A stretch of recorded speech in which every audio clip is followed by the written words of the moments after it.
यशोमती मैया के नंद लाला। आओ आओ देख लो तुम सब, ताकि तुम सबको शांति मिल जाए। जय रो मेरा लल्ला।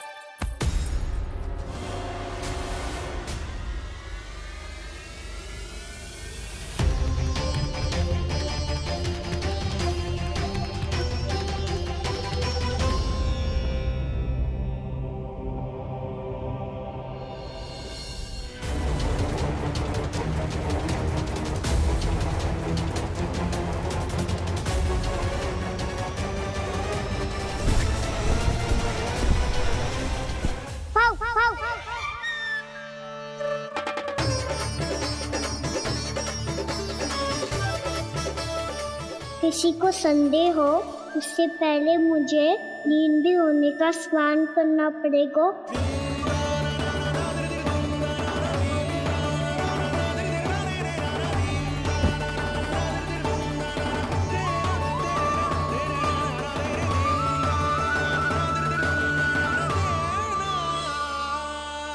आप सब यहाँ क्या कर रही हो? अपने कान्हा से मिलने आई हो?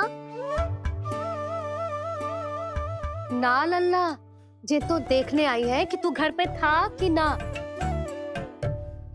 मैंने कही थी ना, असत्य के पाँव ना होते। सत्य आ गो ना सामने, मिल गई शांति। पर भाभी, अगर कान्हा यहाँ है तो फिर मेरे घर पे कौन आया था? स्वप्न आया था।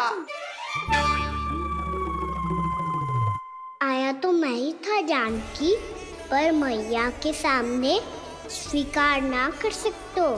सत्य बताती हो तो मैया मुझे डांटेगी भी और बाहर जाने पे भी रोक लगा देगी। ना, वो स्वप्न ना था, कान्हा ही था। अवश्य ही जे वापस आके फिर से सो गया होगा। पर अब मैं कछु कह ना सकती, कोई मुझ पे विश्वास ही ना करेगा। वैसे तो विश्वास मुझे भी ना हो रहा था कि आज बच पाऊंगा मैं। वो तो भला हो दाऊ का बिल्कुल सही समय पे पहुंचा दियो मुझे।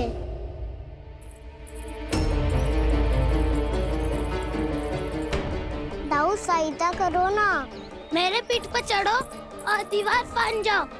और सुनो, पीछे के द्वार से भीतर जाना।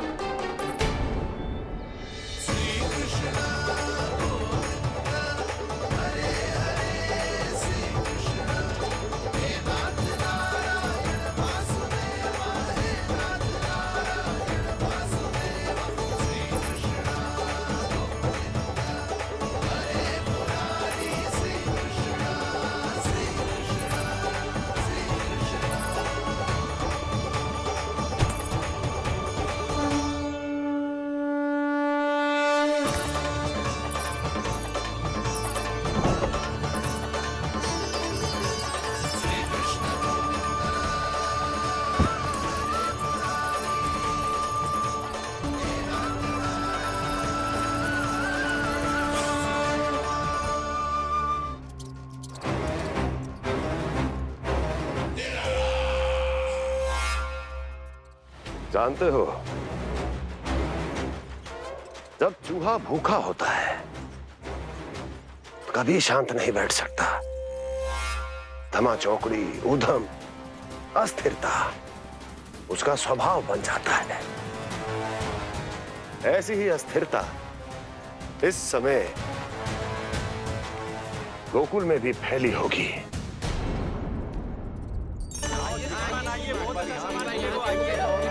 आइए श्रीमान, यहाँ पधारिए, बहुत अच्छा माखन मिलेगा। आइए श्रीमान, बहुत अच्छा माखन है। आइए श्रीमान। आइए श्रीमान, आइए, बहुत अच्छा सामान मिलेगा। श्रीमान आइए। वसंता, तू भी कछु बोल। मैं क्या बोलूं मैया? अच्छा माखन तो पूरे गोकुल में मिलेगा, पर सबसे अच्छा माखन केवल मेरे पास मिलेगा।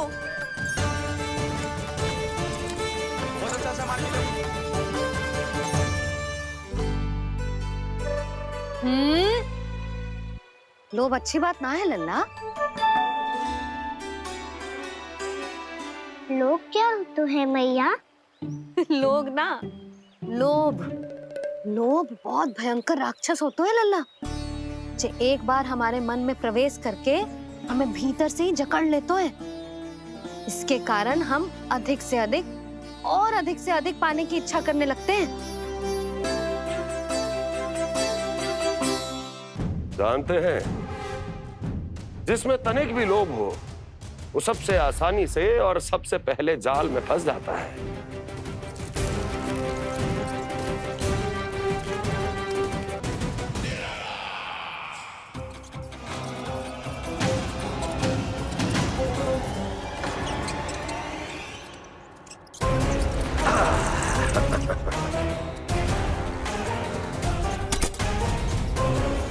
लो, फंस गया मूर्ख। सब झटक लूंगा। कोई ऐसा ही तो चाहिए था मुझे जिसमें लोभ हो। पर मैया, ये लोग इतना भयानक क्यों होता है? भयानक इसलिए होता है लल्ला, क्योंकि जो भी इसके चंगुल में फंस जाता है ना, वो अपना शुद्ध बुद्ध, अपना विवेक सब खो देता है और अनुचित निर्णय लेने लगता है। वो कहावत ना सुनी, विनाश काले विपरीत बुद्धि। देख वसंता, अब कैसे सारा का सारा माखन बेचकर जे धनी ग्राहक से धन बटोर लेती है तेरी मैया। देखो देखो देखो कैसे छटपटा रहा है। अपने प्राणों को बचाने के लिए कितना व्याकुल है, कैसे इस जाल से मुक्त होने के लिए तड़प रहा है। यही दशा गोकुल वासियों की भी होने वाली है, क्योंकि वो भी शीघ्र ही इस चूहे की तरह लोभ के जाल में फंसने वाले हैं। देखो श्रीमान, पूरे गोकुल में मुझसे अधिक स्वादिष्ट माखन किसी के पास ना होगो। हर मक्खन के मटके के बदले पूरे 2 सिक्के लेती हूँ मैं। 2 सिक्के? कहीं अधिक तो ना बोल दियो मैंने? पर आप मेरे यहाँ पहली बार आए हो ना, तो हर 2 मटके पे 1 सिक्का कम कर दूंगी। 4 मटकी लोगे तो 1 और सिक्का कम कर दूंगी, लेकिन इससे अधिक कम कर ना पाऊंगी। छूट देकर मूल्य आधा कर रही है आप। मैं तो 2 गुना मूल्य देने के लिए तैयार हूँ। 2 गुना मूल्य? 2 गुना मूल्य तो दूंगा, लेकिन मेरी एक शर्त है, सारी की सारी मटकियां चाहिए मुझे। सब तो भाव कम कराते हैं, ये तो बढ़ा रही है। हाँ तो जे भी कोई पूछने की बात है, जे ले लो, जे सारी की सारी मटकियां आपकी। अब फंस गए गांव वाले। जैसे ही ये मेरे सिक्कों की चमक दमक खनक देखेंगे, मेरे जाल में ऐसे फंसेंगे जैसे कि ये मूर्ख स्त्री।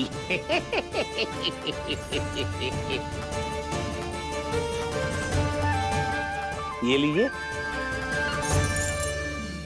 भाइयों, मैं मथुरा का सीधा साधा व्यापारी परमानंद हूँ।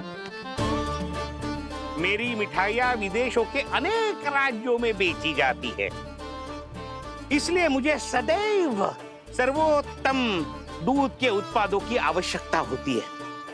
तो जैसे ही मुझे पता चला कि गोकुल में दूध के सर्वोत्तम उत्पाद मिलते हैं, मैं यहाँ चला आया। अब जिसे भी मेरी तरह धन अर्जित करना हो, उज्जवल भविष्य बनाना हो, वो मेरे साथ व्यापार कर सकता है। बस आपको मुझे एक वचन देना होगा। अपने आराध्य नारायण का नाम लेके प्रण करना होगा कि आज के बाद आप अपना सारा दूध, दही, मक्खन, घी मुझे और केवल मुझे ही देंगे, ताकि इनका प्रबंध करने के लिए मुझे कहीं और भटकना ना पड़े।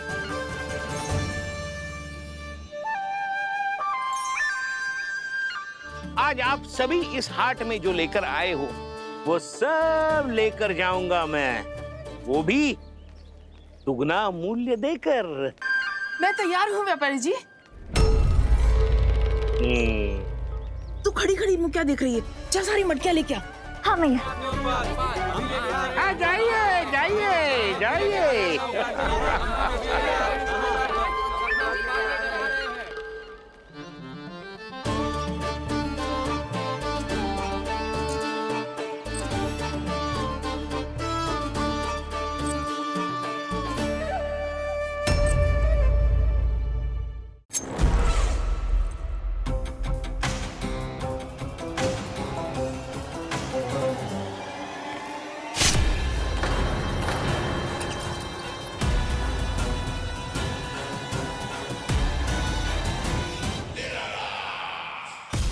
बस इसी तरह जब गोकुल के वासी थक हार कर मेरे चरणों में गिर जाएंगे, क्षमा मांगेंगे, गिड़गिड़ाएंगे, दया की गुहार लगाएंगे,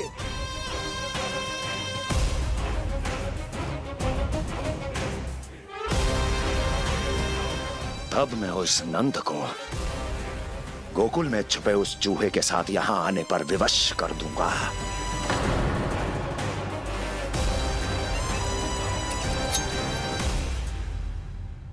आज तो बहुत अधिक धन मिल गो। कोई और माने ना माने, मैं तो परसों ही जाकर व्यापारी जी को हाँ बोल दूंगी। फंस गए गांव वाले। लग तो है इससे भूख लगी है। क्षमा करना सखा, तुम्हें देने के लिए मेरे पास कुछ नहीं है। अब आप ही बताओ, कोई 2 गुना मूल्य देगो तो हम शीघ्र ही धनवान बन जाएंगे कि ना? पर कोई 2 गुना मूल्य देगो ही क्यों? हो सकता है कि उनके पास अधिक धन हो या उनकी तिजोरी में सामान आ रहा हो। हमें तो आम खाने से मतलब है ना नंदराज। गुटली किनके, हमें क्या लेना देना। मैंने तो निर्णय ले लिया है कि उसकी शर्त मान लोगी। बस नारायण को साक्षी मानकर जब प्रण ही तो लेना है कि सारा का सारा दूध, घी, माखन अब से केवल उन्हीं को देना है मैंने। बस इतनी मांग रखी है उसने? हाँ, आपको विश्वास ना हो रहा हो तो गोकुल में किसी से भी पूछ लियो। 2 गुना दाम दियो है परमानंद जी ने, इसीलिए तो सबके सब आनंद के सागर में गोते लगा रहे हैं।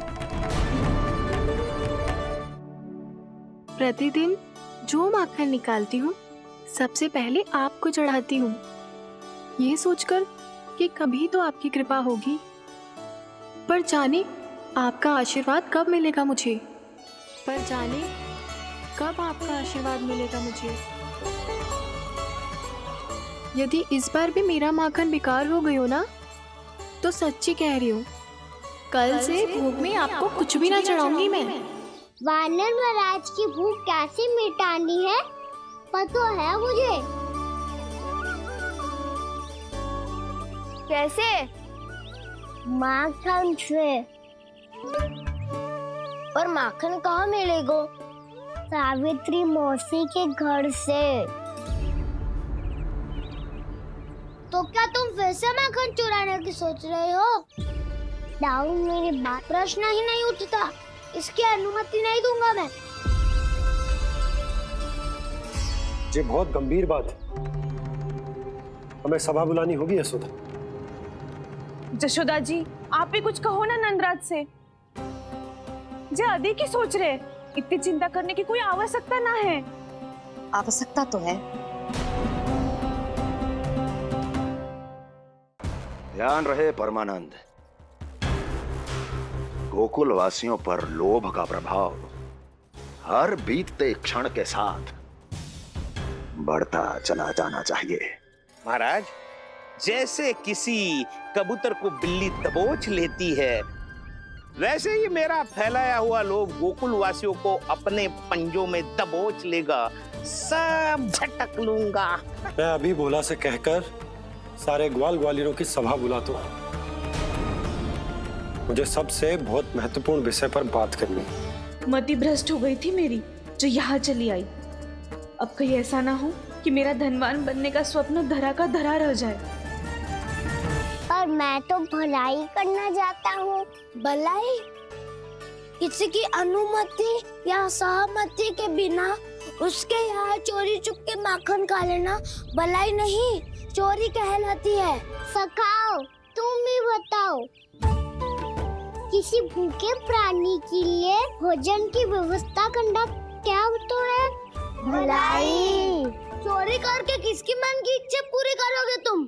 स्वयं सावित्री मौसी की।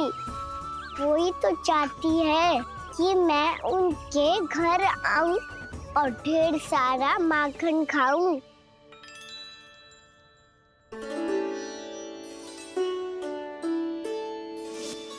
तो फिर अगला घर आपका। क्षण भर तो ऐसा लगो जैसे कान्हा ने मेरे मन की इच्छा सुन ली हो। वैसे कितना अच्छा हो तो यदि सुन ही ले तो। ये बात तो उन्होंने मैया के सामने भी कही थी कि मैं उनके घर जाऊं। ये तो उनका सौभाग्य होएगा। किसी का सौभाग्य बिगाड़ते इतने बुरे ना है हम। यदि कान्हा सच्ची में जैसा वानर महाराज की भूख मिटाने के लिए और सावित्री मौसी की इच्छा पूरी करने के लिए कर रहा है, तो दादी के सीख के अनुसार मुझे इसमें कछु अनुचित ना लगता। पक्का हम सच में चोरी नहीं भलाई करने जा रहे हैं? सही कहा दाऊ, बात तो सही है। तो फिर मैं तुम्हें नहीं रोकूंगा। सच्ची मैं भी कितनी बावली हो गई हूँ ना। जब नंदवन की ओर जा ही रही हूँ तो कान्हा के लिए थोड़ा सा माखन ले जाती हूँ।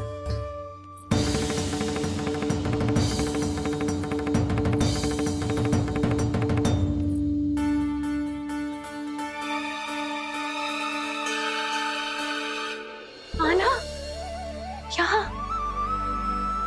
ये मेरा स्वप्न है या फिर क्या जानकी सत्य कह रही थी? कान्हा यहाँ पर माखन चुराने आया है। हे नारायण, मैं बलधर को भोजन देना तो भूल ही गई, और भूखे पेट तो वो हिंसक हो जाता है। रुक जा कान्हा।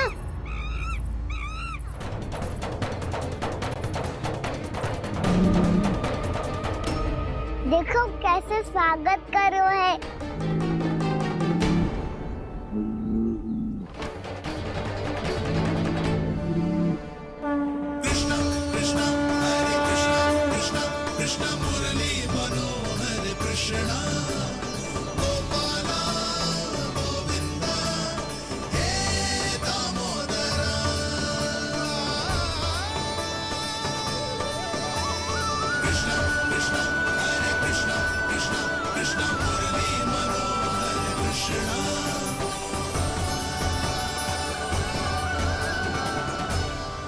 बाल कृष्ण ने छुआ तो एक साधारण बैल को है माँ, पर उनके स्पर्श का अनुभव मुझे हुआ है।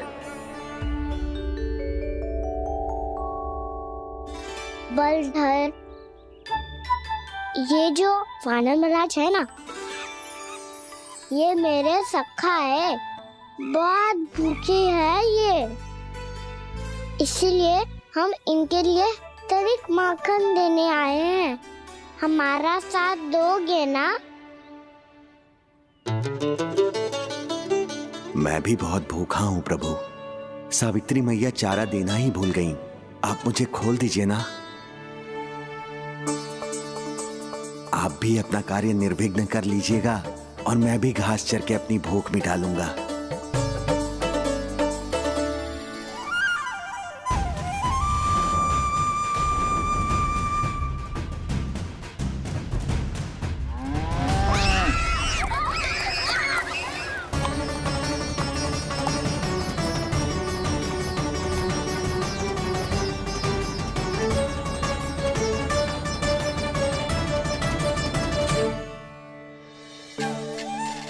ये कैसे संभव है?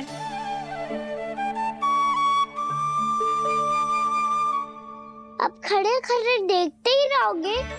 भीतर चलना है कि ना?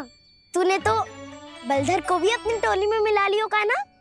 भैया कहती है मैं बात विशेष हूँ, तो अब विशेषता दिखानी तो पड़ेगी। चौर्य विद्या प्रसारण टोली का अध्यक्ष हूँ मैं। शौर्य विद्या प्रसारण टोली? शौर्य विद्या प्रसारण अर्थात चोरी की विद्या का विस्तार करना। प्रभु, ये बाल कृष्ण कैसी सीख दे रहे अपने सखाओं को? देख लल्ला, मैया तेरे लिए क्या बना रही है। सूजी का हलवा। कान्हा तो बाहर गए हुए खेलने, यशोदा किससे बातें कर रही? देख लल्ला, अभी क्षण भर पहले तो पीछे ही खड़ा था, कहाँ चला गया? माखन तो वो रो। कोई उपाय ना है कान्हा? इतनी पर्वत जितनी ऊंचाई पर तो चढ़ ना सकते हम। चढ़ सकते हैं सखा, यदि हम ही पर्वत बन जाए तो कुछ भी कर सकते हैं। इतनी चतुराई कहाँ से लायो है जे? मुख से तो लगता है सरल ये बड़ा भीतर से चंचल ये छल से भरा है ये नटखट बड़ा चिच्चो। भोला भाला कान्हा है माखन का चोर, भोला भाला कान्हा है माखन का चोर, भोला भाला कान्हा है माखन का चोर, भोला भाला कान्हा है माखन का चोर। अब खाएगो जे मेरा माखन।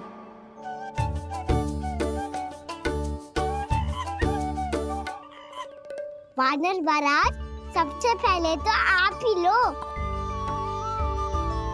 हैं?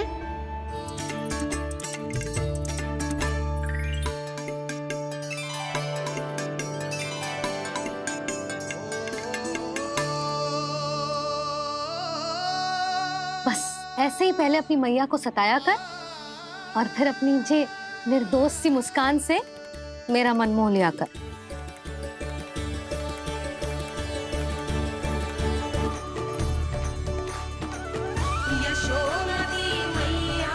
तो फिर से माखन बांट रहा है, इसका इतना साहस। यदि यही सब करना तो मुझसे आज्ञा क्यों नहीं ली? मैं अपने हाथों से बहुत प्रेम से खिलाती, पर जे तो चोरी कर रहा है, इसकी आज्ञा ना दे सकती मैं। मेरा माखन व्यर्थ में सब में बांटने चलू है।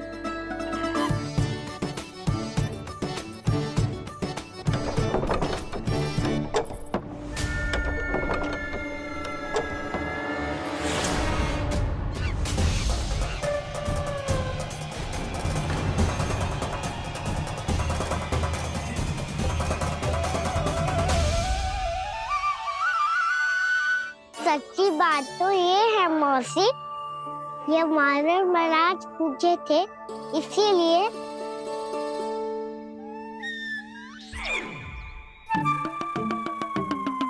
कल मैं इसीलिए ना बेच पाई क्योंकि हाट जाने के लिए सकट ही ना मिलो, और आज बेचने के लिए तो माखन ही ना बचो। चिंता मत करो मौसी, 2 गुनों से भी अधिक मिलेगा। भूखे की भूख मिटाने का पुण्य प्राप्त किया है आपने। बस आप मैया को कछु मत बताइयो।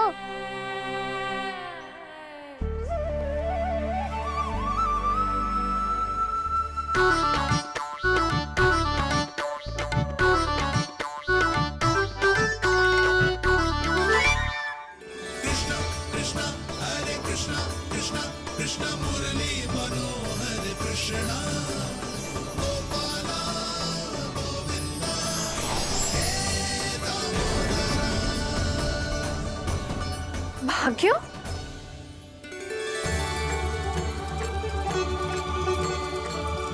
कान्हा, एक तो चोरी की और ऊपर से मूर्ख बना के भागो। ये ठीक ना है, मुझे यशोदा जीजी को बताना ही होगा। सुन ले जानकी, मेरा क्रोध उसी दिन शांत होगा जिस दिन तू सारी गोपियों के सामने मेरे कान्हा पर लगाया आरोप वापस लेगी। चोरी करेगा तो आरोप ही लगेगा ना जीजी। फिर से आरोप?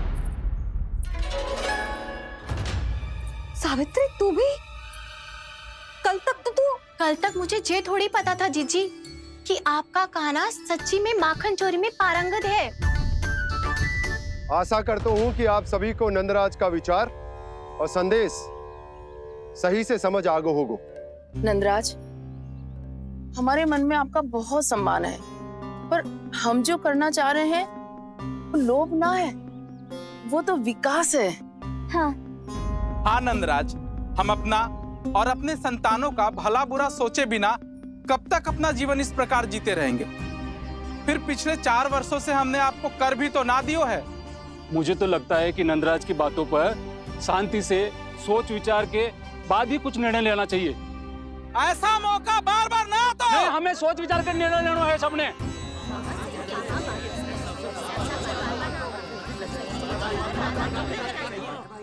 चोरी में पारंगत? हाँ जीजी, उसने टोली बनाई है और उसका नाम भी रखा है चौर्य विद्या प्रसारण टोली है। और जीजी, आपका कान्हा साहसी ही ना, बहुत चतुर भी है। मैंने मटकियां बहुत ऊपर लटकाई थी, पर बताओ कि बिना चौकी के मटकी को नीचे उतारने का उपाय किसने ढूंढा? किसने? आपके चतुर कान्हा ने। उसने अपने सखाओं को पर्वत बनायो और एक पक्के सेनापति की तरह बिना भयभीत हुए उनके ऊपर चढ़ गयो और मटकियां उतारने लगो। और एक ही ना, तीनों की तीनों मटकियां उतार ली। तीनों? हाँ जीजी, जानकी सत्य कह रही थी। आपका कान्हा माखन चोर ही है और बलराम के साथ भागा था। बलराम क्यों? वो तो साक्षात गरुड़ देव की पीठ पे बैठ के उड़ के आयो है, तभी तो तुझसे बहुत पहले आके यहाँ बैठ गओ ना। आ देख ले, आजा। देखो कैसे बैठ के सब पहरा दे रहे हैं कि कोई पंछी अनाज ना चुगले, और तुम दोनों व्यर्थ में इन सब पर दोष लगा रही हो।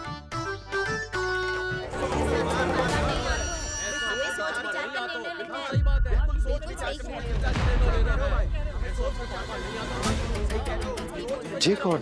पहले तो कभी ना देखो इसे।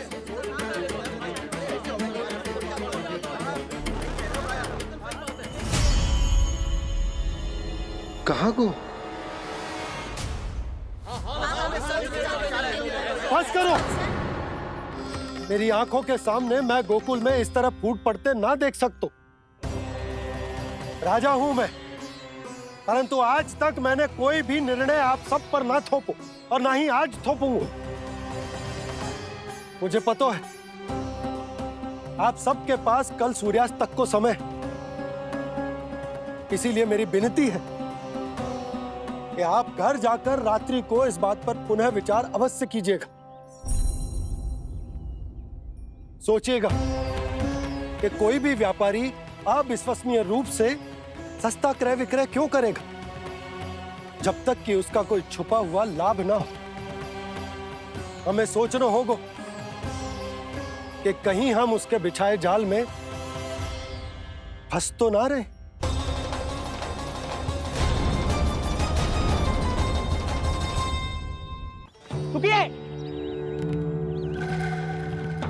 नंदराज ने प्रयास तो बहुत किया था व्यापारी जी, पर कुछ व्यक्तियों को छोड़ करके किसी के कान पे जूं तक नहीं रेंगी। इसका अर्थ फूट पड़ चुकी है लोभ की वजह से। बहुत ही शुभ समाचार लाए हो गुप्तचर। अब शीघ्र ही दिखेगा लोभ का चमत्कार।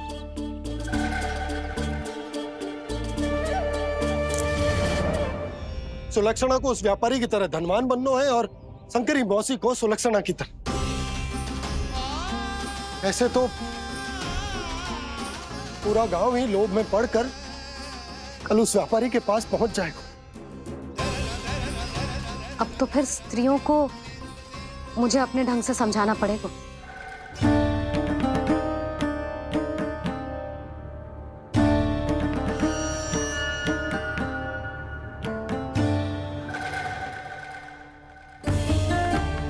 कान्हा शीघ्र आओ, छोटी माँ बुला रही है।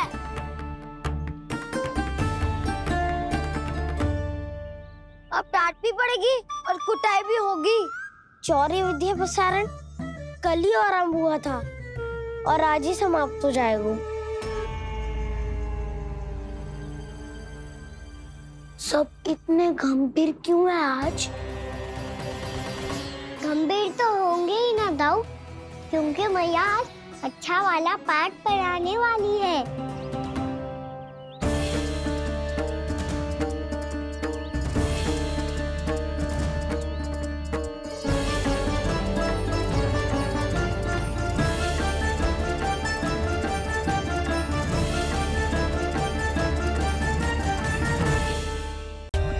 For more updates, subscribe to our channel, click the show links and enjoy watching the videos.